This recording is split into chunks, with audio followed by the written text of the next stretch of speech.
শুভ সকাল বন্ধুরা। দেখো, কাল সেই রাত থেকে বৃষ্টি শুরু হয়েছে, এখনো সমানে বৃষ্টি ঝরে যাচ্ছে।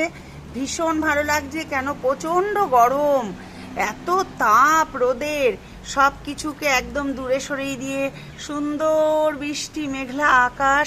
আর দেখো আমার এখানের পরিবেশটা অসাধারণ, জাস্ট অসাধারণ। ঘরে বসে আমি ভীষণভাবে এই আনন্দ উপভোগ করি আর এই বৃষ্টি দেখি।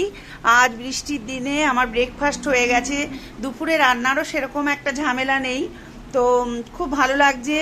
আর এই যে আমার কর্তা তো এই দোলনাটা আমাকে বানিয়েই দিয়েছে, আমার প্লাস আমার নাতির। তো এখানে মাঝে মাঝে বসি, খুব এনজয় করি। আর এই ঝরঝর করে বর্ষা যে বইছে শ্রাবণের, তো ভীষণ ভীষণ ভালো লাগে, খুব এনজয় করি আর কি। এই দিনটা অসাধারণ একটা পরিবেশ, চারিদিকে সবুজ সবুজ দিয়ে ঘেরা। ভালো থেকো বন্ধুরা, বাই।